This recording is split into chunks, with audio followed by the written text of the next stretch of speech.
On this episode of The Loud Quiet, should you financially support your adult children? Hi, everyone. Welcome back to The Loud Quiet. For those of you that are watching, you will see that we have our new logo, which we are certainly very excited about. And if you've been on the Facebook page or on the podcast group or just the cover art for the podcast itself, you'll see our new graphics there. We think that represents kind of the empty nest living in a much more vibrant way than what the old one did before. Shout out to Mark Ronick and Andrea San Roman of Ironic Media for helping us create this. I'll actually put a link to the show notes on how you get to Ironic Media. We've really enjoyed working with Mark and his team on this. You know, on that Facebook page, many of you may have seen that Clancy and I did something that was new to us and a first, certainly a first for both of us. But we went to a golf tournament this weekend, and not just any golf tournament. It was the Women's PGA Championship. So a major for those that are in the women's golfing world. And it was right here in our backyard at PGA here in Frisco. And it was a lot more fun than I ever expected. So head over there to the Facebook page and check out those pictures. And part of why we did that, too, is I'd love to know, what are some of the firsts that y'all have done in the empty nest? What are things that you never did before, but the empty nest life has given you that opportunity to be able to do that together? Clancy and I got that chance to do the PGA Championship this year for the women, and in a couple years, we'll be back there for the men's championship. Maybe, if we can get tickets for that. It was fun. I felt so bad for the girls playing, though, because it was one of those North Texas winds that I don't know how you hit a golf ball in those winds yesterday, and today they're finishing up. We have a topic this week that I'm sure might be a controversial one for some people, or for all people, I don't know, all parents. You're probably going to be on one side of the fence or the other. I don't know how much middle there is to this one. Ooh, bringing controversy into the loud quiet. Now, before we get into anything, I have to stress, we are not financial experts. Consider this entertainment.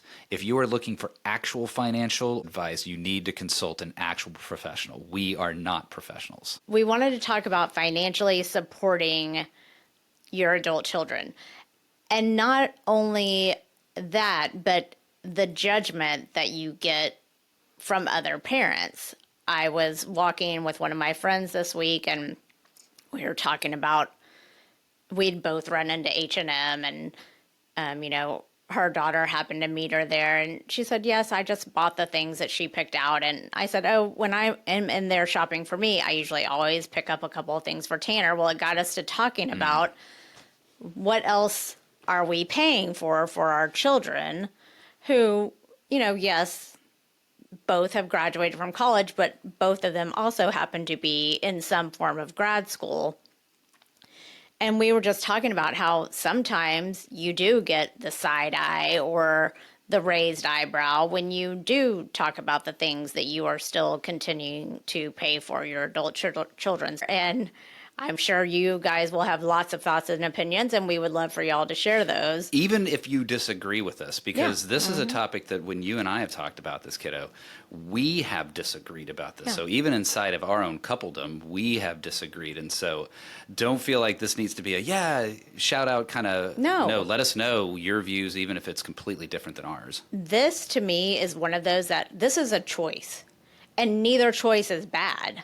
You choose how you are going to raise your children, and financially is one of those things. It just got me to thinking, you would think in the empty nest, when your kids are college, adults, out of college, working, that the judgment would be gone. There was so much of that when they were growing up. Everyone compared their kids to each other. Everyone wanted to know, well, what is your kid doing as compared to what is my kid doing? When I just thought about this, I was like, gosh, it really hasn't gone away. And the word judgment definitely applies here. The one that resonates with me is comparison, that you really thought that you would stop living in a comparison game, but you get that either overtly or, like you said, the side eye comparison coming back at you. I thought we were all done with that. When I started to do some minimal research on it, I did find that it's way more common. And Really? the stat I found was that about 50 to 61% of parents are financially supporting their kids that are in their 20s. Say that again? Yeah, 50 to 61%. So, Whoa. yeah. And they even listed the average of $1,400 to $1,500 per month. This stat came from savings.com. It also got me to thinking of our parents' generation, when they were the ones who went to college, when they were either going to work or going into the service or going to college, that was pretty much it. They didn't come back home and live. Now, their children started the boomerang. I would say our kind of age group started the boomerang children, where some after school then had to come back and live while they either got a job or decided what to do or, looked for an apartment. Now I think there's way more kids that are living at home even while they're going to school. It does seem that way. I think back to my family and the kind of hierarchy backwards, and you're right that when Nana and Granddad were independent, they were independent. They were out of the house. It was absolutely that. I wonder when that changed, though, because you think back to, let's go way back, multi-generational living was not, and certainly say pre-U.S., multi-generational living was a normal thing, and outside of the U.S., it's very normal. And so it probably was normal in the U.S. for a time, and then it became abnormal. And I wonder if that was the beginning of the 20th century that it really shifted away from that. And are we now in an era where we're actually returning to a historical norm as opposed to we're doing something strange? Yeah, I don't know. It's an interesting topic, and we will be very open and honest with y'all as we go through these things and talk about the different issues, controversies, things, whatever you want to call it. The first thing is the impact that it has on the parents themselves. Yeah, you think about that. The very obvious one is, well, that's money that you aren't making available to yourself. And that can manifest itself in just your day-to-day cash flow, your monthly cash flow, your living. One of the things that you and I had talked about before is there is no external funding for retirement. You can't ask another party to give you a third-party loan for retirement. Yes, I understand Social Security. There's the asterisk. I get that. But if you don't have savings, nobody's giving you a loan for that. Whereas for education, there are loans galore. Different conversation whether that's good or bad, but the opportunity is there. And I think a lot of folks may be impacting their retirement with these choices. And I would also say not just financially, but it can put a strain on your relationship as parents if your children have come back home. And again, I'm not saying that's good or bad. That would obviously be an impact to the parents, as you have another person in your house that you weren't used to having there, and now they're back for a longer period of time than just in between semesters. I think and this is an impact that's on the parent and on the kid, kind of the relationship aspect of it. How many Dear Abbeys and Carolyn Haxes have we read about the unintended influence that providing money to your adult children has, and the lack of freedom that can be for the kid themselves as they receive this, and then whether they have the same choices and the impact. And so the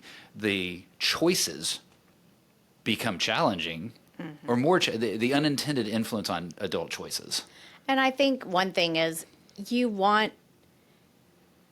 as a parent, you want your children to be able to succeed. You want to set them up for success. But parents not contributing to their retirement fund to give the kids that money, well, is that good or bad? Like you said, there's no way for you to get more money after you've stopped working. Like you said, they're not readily available. There's no Sally Mae for your 401k. So That's just the impact that it can have financially and relationally on parents. The pros and cons that we discussed about giving support, some of the benefits that we discussed were, it can help them launch their career. It can help them if they did accrue college loan debt.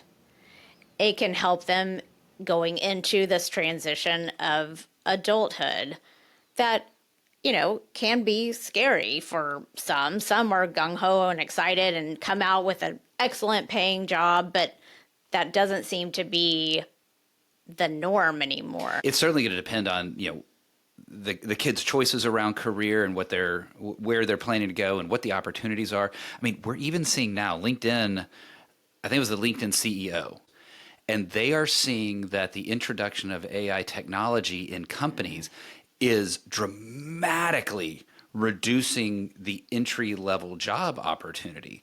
So how does someone launch their career if they can't get into a career? We're seeing, though, that the work world itself is evolving that almost requires the parents to step in and fund.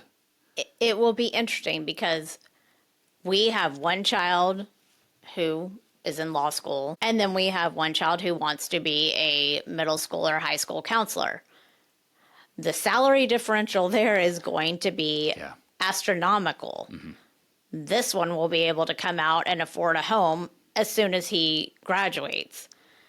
This one might be able to afford an apartment. It's not a statement about the relative value of those jobs. It's unfortunate that our society devalues economically a middle school counselor, which, my gosh, we need more and more of those. Mm-hmm.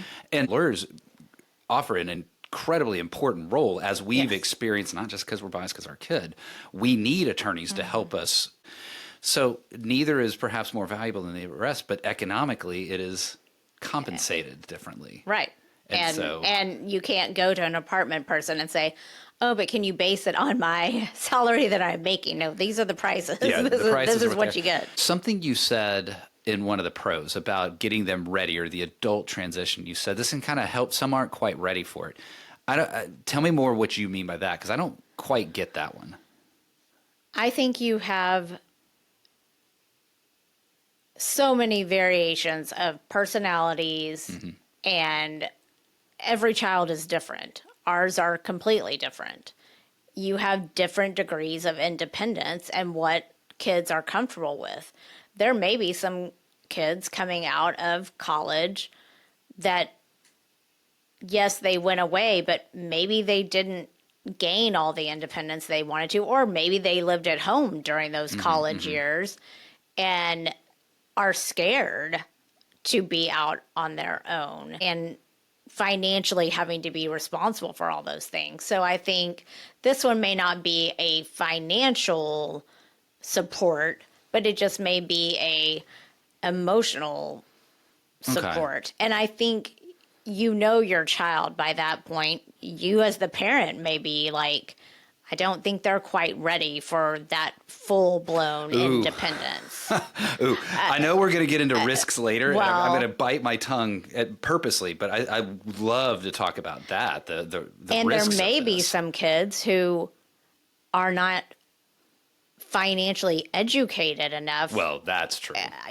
When we were in college, there were credit card tables set up all around the student union, and you just go sign up, get your credit card. And a T-shirt. Yeah. Some kids may not have understood what all that meant. And I know kids my age that came out of school with massive credit card debt because they didn't know how to handle it. You really don't want to just send your kid out without setting them up for success. And so there you go. Let's talk about the risk. And one of them is it may delay their financial independence. Yeah, this is the one that I would be the most worried about, because you know what? I was kind of scared, maybe too strong of a word, because I was fine being independent. But no, I realized really quickly that things cost real money once you leave college, and the student union subsidized pasta. Your ID doesn't swipe Yeah. in the grocery store. Yeah. When I pull out the exactly, Tom Thumb just looked at me askew when I brought out the Duke ID, right? Yeah, it And- doesn't work for Tanner either. When we're out to dinner and he still has his ASU card, and he'll like, oh, here, I'll get it. I'm Yeah. like, yeah, that doesn't work here. There's a real risk there. And I think we may be able to talk about the how of this, and that is, if you are choosing to fund, there are different ways to fund so that some of that education and at least exposure to the lessons that need to be learned there are taught. Because the flip of this is you're enabling lack of growth. And I think you have to look at every child differently. There are some that still need to have access to their children's bank accounts to make sure that they're putting things into savings and putting things in. But here's my caveat with that. Wait, anybody who was listening didn't see me. I flinched when you said that. Because if you're living in my home and I'm probably not making you pay for electric, water, groceries probably, then I feel like the parent should have some access to, okay, what are you doing with your money? Ooh, boy, that's one that, and I will start what I say with agreeing with what you said, that you have to know your child.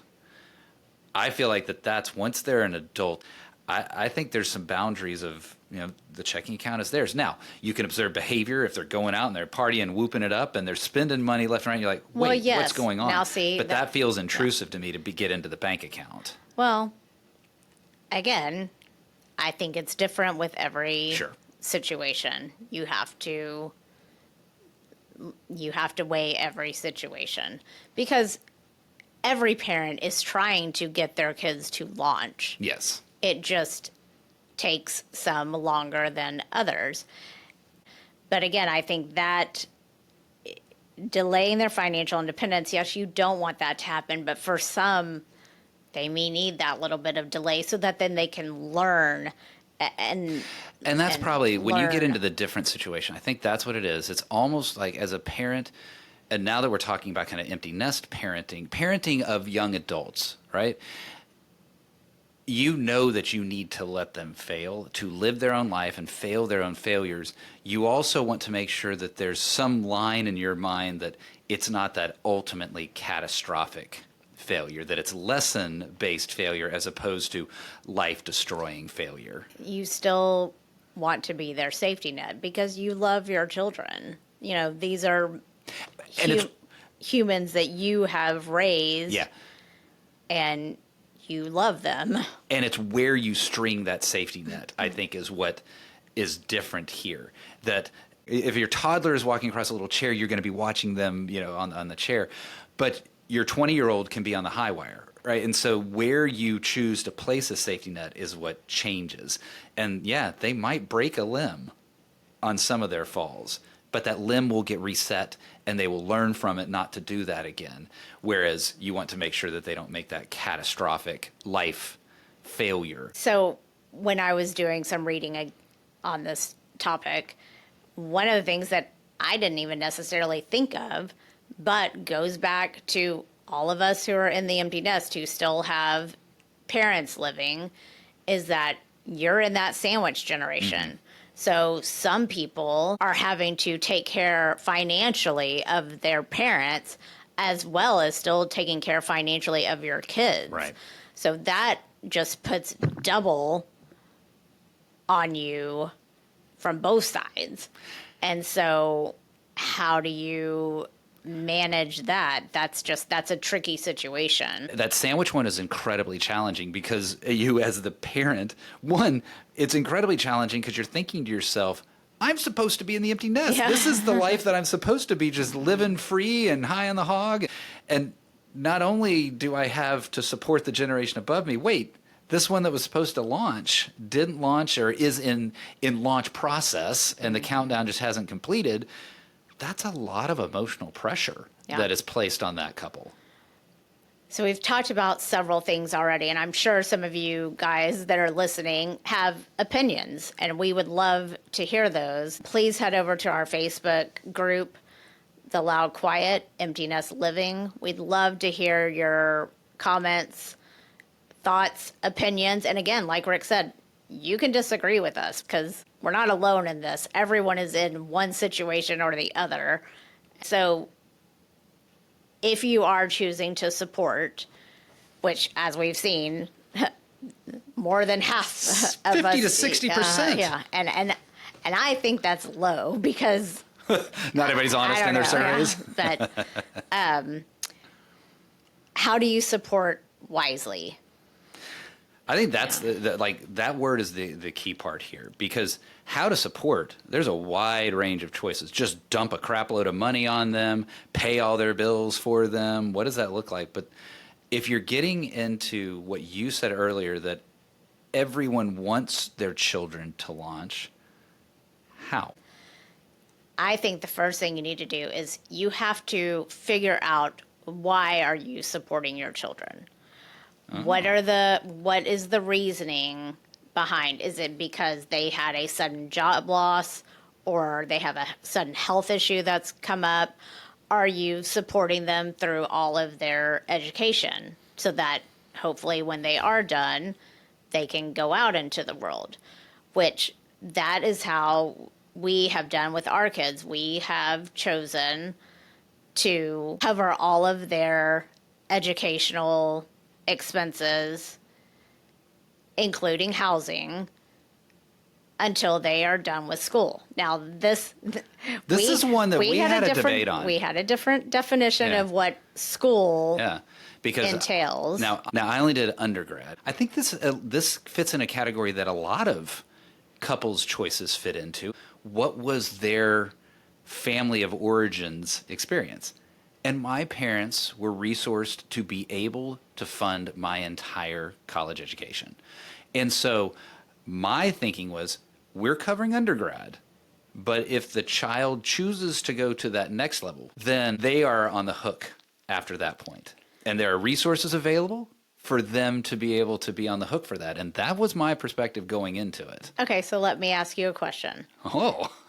If you would have decided to go to grad school right after you finished undergrad, do you think your parents would have said, okay, you're on your own? I don't know the answer to that. I think the answer is probably somewhere in the middle. It might have been, they would say, we're going to fund it, but it's a loan. We're going to pay X percentage of it. That conversation never came up explicitly. I do know that I felt like that they were making sacrifices to make sure that undergrad was paid for. And I didn't want to tap into those sacrifices any further. So I can't answer you directly. I think it would have been somewhere in between the extremes of 0 or 100%. And I think because we've had discussions, and while your parents were still alive, we had discussions, and you had a father who went to medical school, was a doctor. You had a mother who went back and got her master's. Mm-hmm. You were the child that never asked for money. Not that the other one did. Let's clarify this. I was a child that did not ask for money. Never asked for money. And I remember your mom saying at one point, if you would have wanted to do that, you should have just asked us. We would have helped you do that. So I think... Oh, so you know the answer that I didn't even know. Well, so I think that was in your head more than... I think I was in a space of, well, that's my choice to take on that next level, and therefore it's my responsibility. Yeah. And I looked at it as, because I was the kid who had loans, mm-hmm. But my parents helped pay a mm-hmm. percentage back. I did not want that for our kids. And this was before we even knew what they were going to do, mm-hmm. how much mm-hmm. schooling they would need. I was still under the thought of, we would take out the loans and still pay it back so that they did not have to deal with that. Fortunately enough, we were in the situation that, yes, we are paying for their grad school and we will pay for Tegan's grad school. So it is, I've come around on it, but there's still a twinge of me that is like, Are we stunting them? You could truly be burdened with student loans that last for decades. And what an anchor, what a weight on someone's, you're talking about trying to fly to launch. And I don't know that I would want to send my bird out of the nest with a 5-pound weight tied on their leg. And again, this is where I go back to, it also depends on your child. We have children that are very appreciative and very much understand the impact of what we are gifting them with. I think if I had some child that just expected it and you know, Be a totally that I different- might not yeah, feel the different same way. perspective. So you figured out the why. So then are there boundaries that you've set? Is this a time-based event or an event-based event? Ours is a event-based event. When they graduate from grad school, then they will, one for sure will be on his own. The other one, we'll see what her situation is. Well, and another one that Coming comes out up of a that. lot for folks, we're not discussing it in detail yet, but if you choose to get married, Oh, yes. we're out. Right? We said that. If there's a marriage or a baby along the way, we're done. Basically, the man and woman leave their parents and become joined as one. They're out. And so that's another sort of how to support wisely. And us, our boundaries that we have discussed is once married, you're on your own. And again, we're saying that with our line in the sand. We haven't been in that situation, but there probably are some. Line in the sand, not line in the cement. Got it. Fair point. I get it. And we're not dealing with it. You know, some other things that are like, how do you support wisely with undergrad child? We are being a little more direct and, okay, we'll pay for this and we're paying for this and that and funding these kind of individual categories. Whereas what we've chosen to do with our law school child is here is bulk sum.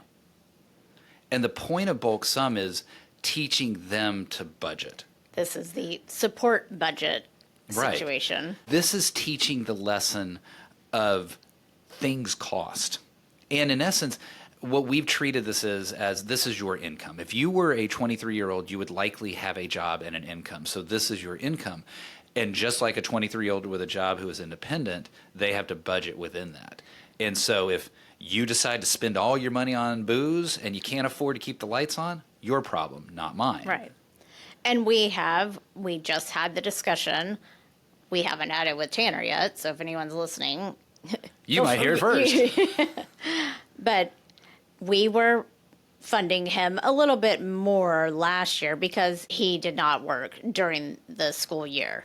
Now he has his summer associate job this year, which is paying him very well. So we then decreased a little bit the amount of money that we are giving him monthly. It's teaching him how to use that money and make sure that he has the amounts to pay those bills.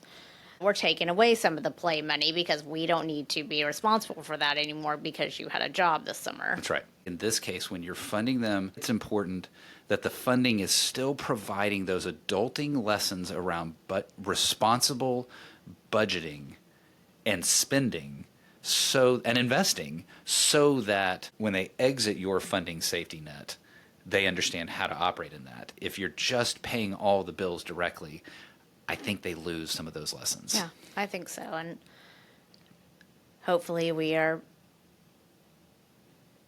Well, yeah, tell us if we're wrong. Which is what a lot of folks would want to do, is that this is what we talked about earlier, that idea of judgment. That by us just declaring here on this podcast or even in other conversations that we have chosen to fund our kids' education and their living expenses while they are being educated, I get some glances. Yeah, there's going to be a lot of people that disagree with that.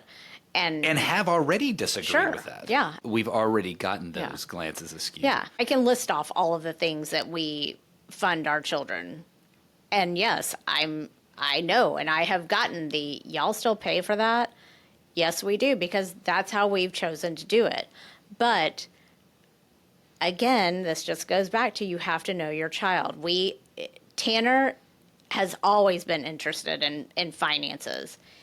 I will say he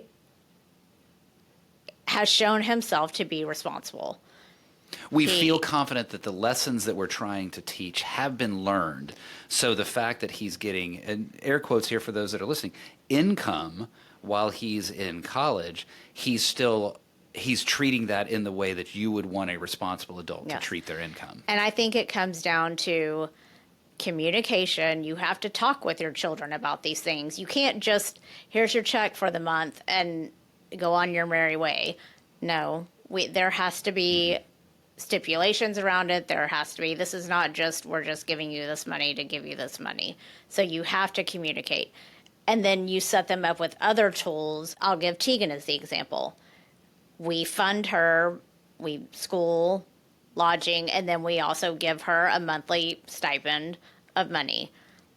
We are Play money. going to up that sum this year because she is about to get into starting to investing. What we want her to do with some of that money is then move it into her investment accounts.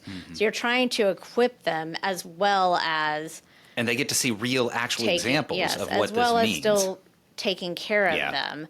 And now she's the one that,